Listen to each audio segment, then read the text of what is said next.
Hey guys, what's up? It's Jason Dutch here with Voice from the Underground, the podcast where politics and pop culture collide. Um, so right now I am driving, um, but as you can tell, probably here, uh, not moving. I'm in a hell of a traffic jam on the uh, on the 99 uh, going into the Grapevine here. There is absolutely I've been at an absolute standstill for a minute, so I decided since I've been listening to Trump um, on the on YouTube for the last I don't know 40 minutes or so. That it made sense for me to comment on some of what he was talking about. So I apologize for the fact that I have the phone mounted up here, but hopefully you can hear me good and should be able to see any comments that come because I am literally moving like 30 feet at a time. This is freaking ridiculous. This is like driving to downtown Chicago in a snowstorm, but I'm in California. The weather's fine. I'm guessing there's an accident up here.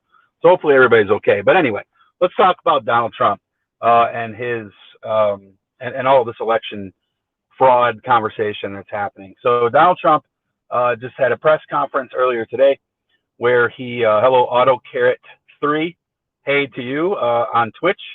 Thanks for tuning into the show. We appreciate everybody out on Twitch. If you're listening on Facebook or YouTube, welcome. It's Periscope as well. Welcome to this short show. I don't know how long I'm going to have good internet. I checked my upload speeds. They were like 16, which was fucking great for being in the middle of nowhere. But as you can see, since I'm stopped right here, you can actually see that I am stopped, and there's mountains up there, which I'll soon be getting into. And when I get in there, I'll probably lose my connection, and this will stop. So I'll try to keep this somewhat brief. So Trump says we need to go back to paper. That's right. He says we need to go back to paper because nothing on paper could possibly be manipulated. Nothing on paper could possibly be done fraudulently. Look, I am all for rooting out any type of fraud that you can find with our elections. Now, AG Barr came out yesterday and he said that there was no evidence of widespread fraud in this election. A couple weeks ago, the Director of Homeland Security had said the same thing. This was the most secure election in U.S. history, and was promptly fired by Trump for saying that. So yeah, he upset the God King. It's so auto carrot with a comment here. It says it's so much easier to commit fraud on paper, though. I would totally agree with that. Electronic signatures. That first of all, no matter what you do, you're going to have a system in place where you can mitigate against tampering and fraud. Republicans would be happy to commit fraud. Democrats a lot of them will be happy to commit fraud. Okay. I am in favor of America and what is right. So if you see fraud, root it out, get rid of it. Okay. But there's a lot of falsehoods going on here, and there's a lot of ridiculousness going on here. So what I want to talk about quickly is, number one, Trump's a moron for saying let's go back to paper because it's more dependable. That's totally fucking ridiculous. I mean, this might sound like a silly analogy, but does American Idol use paper? Does anything does any voting system that we do online or anything, or via TV shows or anything like that, do any of them use paper? Of course not, because paper is slow. It's the reason why they're still recounting ballots in Iowa. They're still recounting ballots in upstate New York. We have 2 congressional races, which are narrowed down to six fucking votes, dude. 6 votes is separating the sitting congresswoman in Iowa from her challenger, who is a Republican, who's currently leading her by 6 votes in northern Iowa, and they're still counting these votes because they're doing it on paper. In California, they're still counting the paper ballots. Now, they know that Biden's going to win California, but there's still some House races that are up in the air. They're still counting it because it's paper. In upstate New York, They have a sitting Democratic congressman who's currently losing by 12 votes because they're counting it on paper. Why the fuck do we want to vote by paper?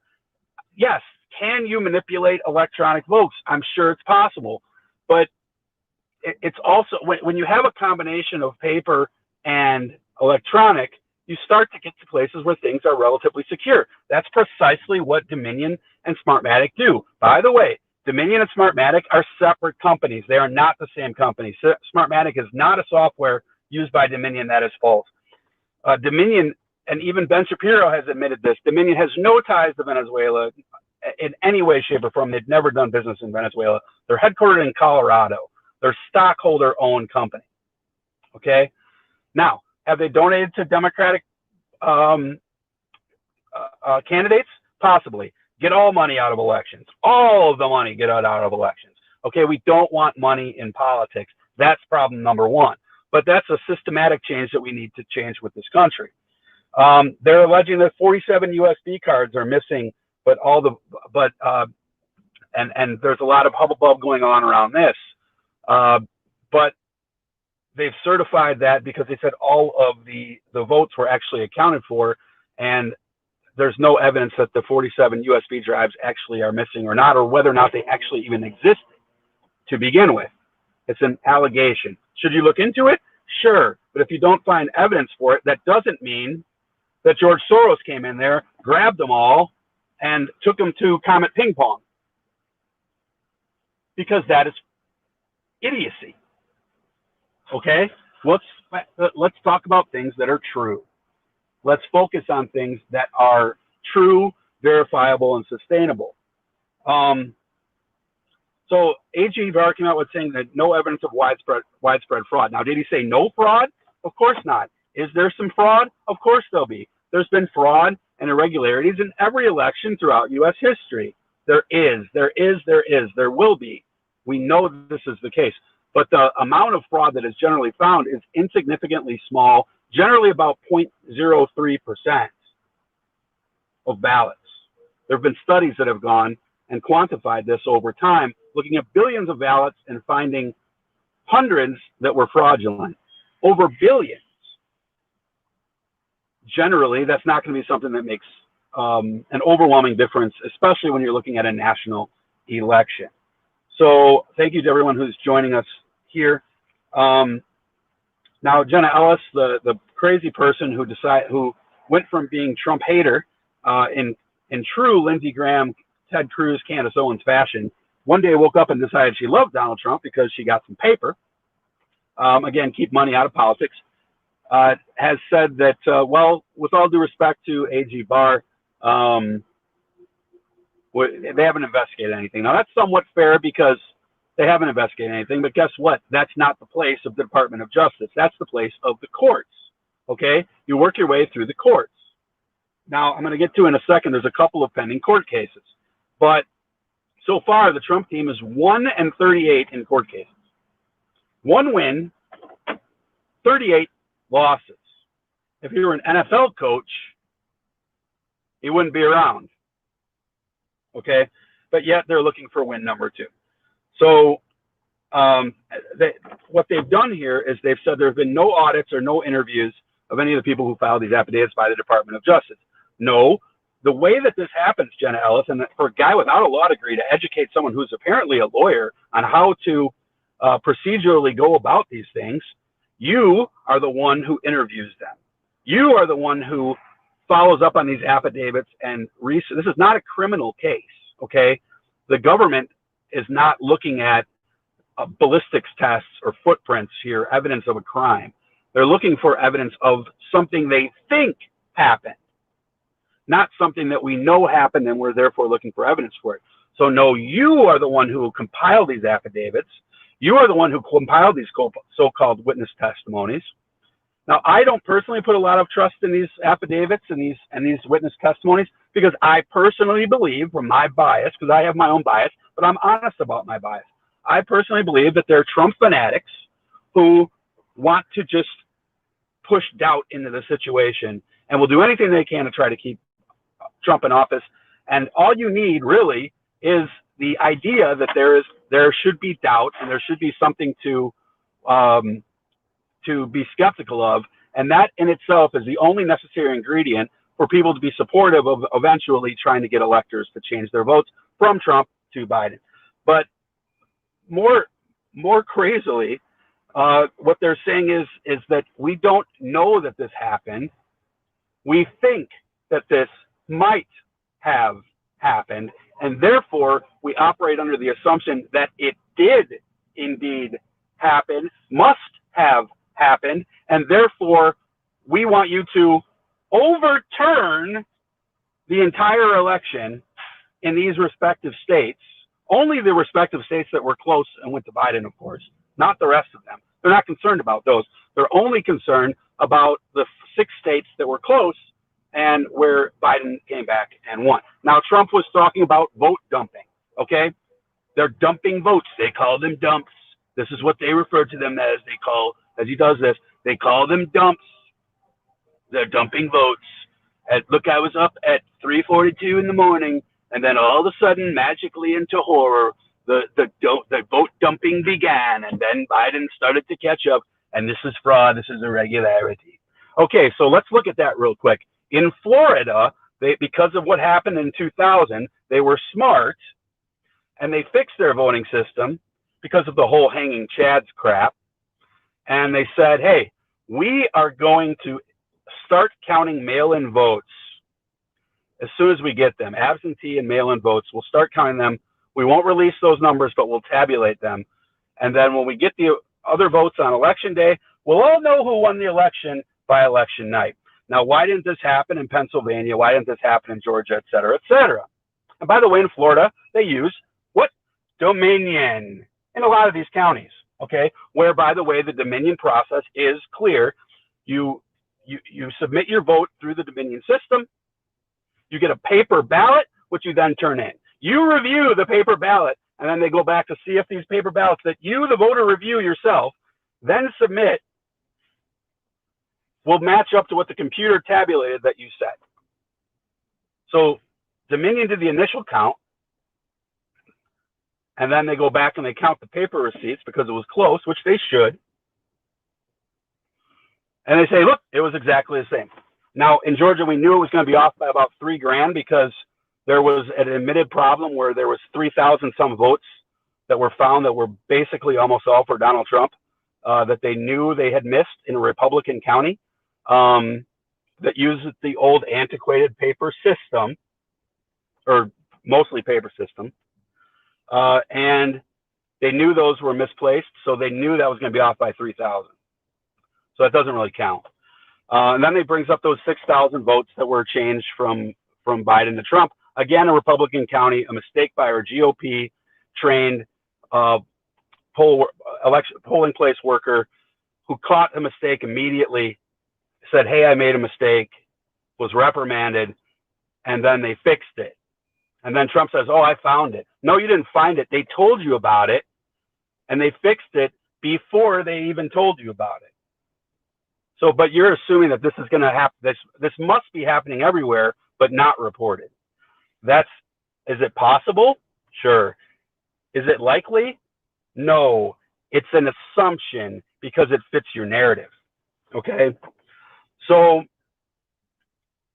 but the reason why Giuliani and Ellis are having all these meetings in these hotel lobbies with these Republican legislators is because they're doing it in a safe space where they don't have to be, they can't be disbarred or held in contempt of court for lying or having any pushback or jeopardizing their career, anything they would say in the courtroom.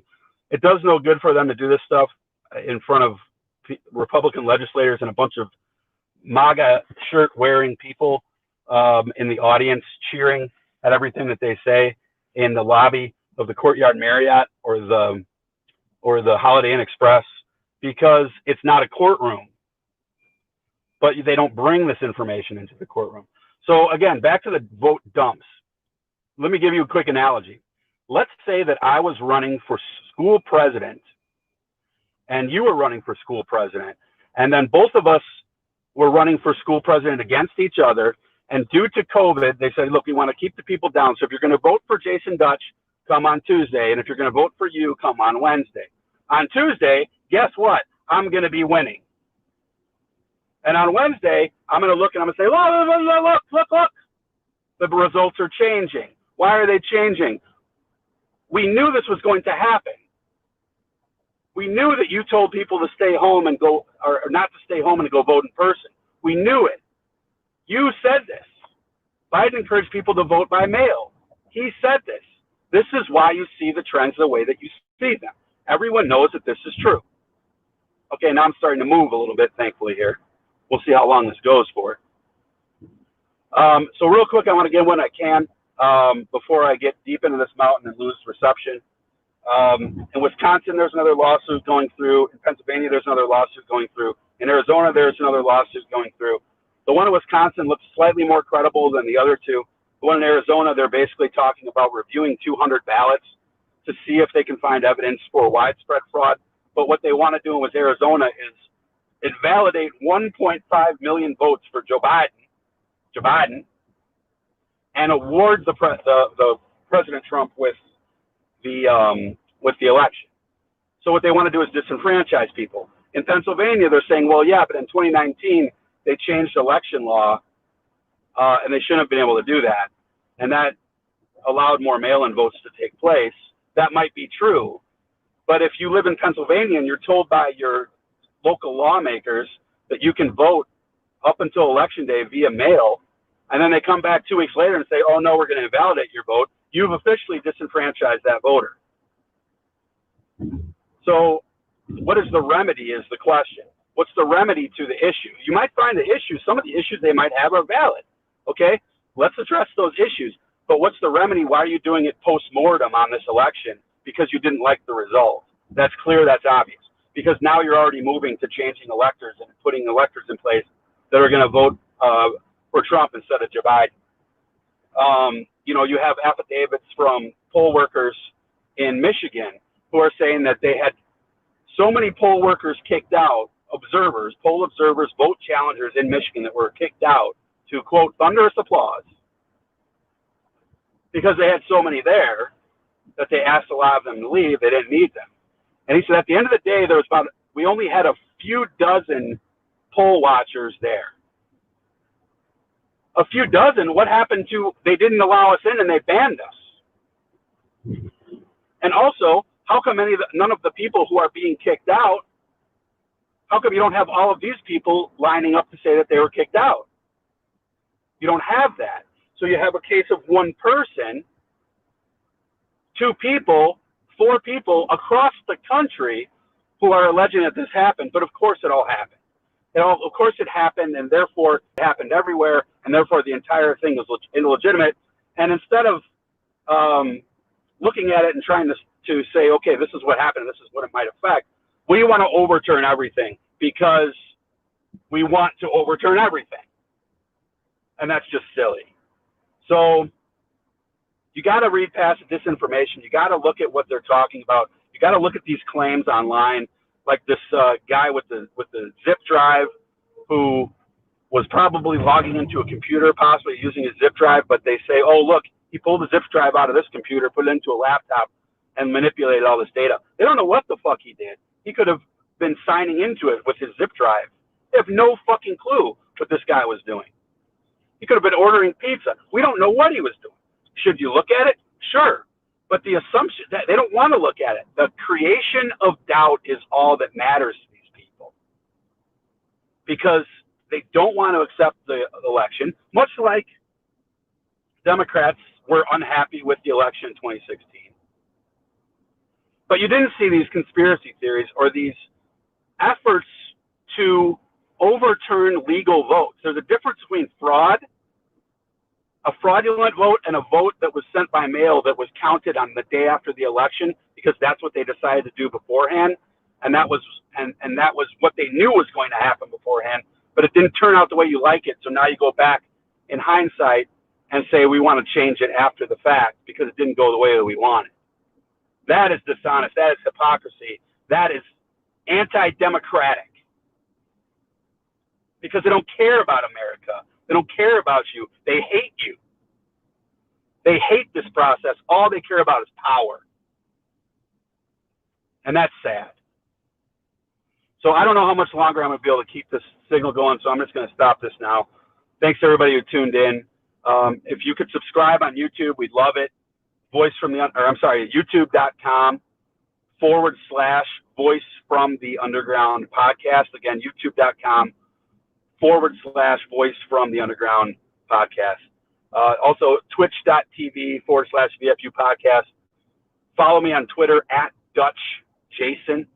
And Jason is spelled Jasen, so Dutch Jason, @DutchJason on Twitter. And we'll see you next week for the live stream. I'll probably see you before then. Thanks, guys. Love y'all. Thank you for the support.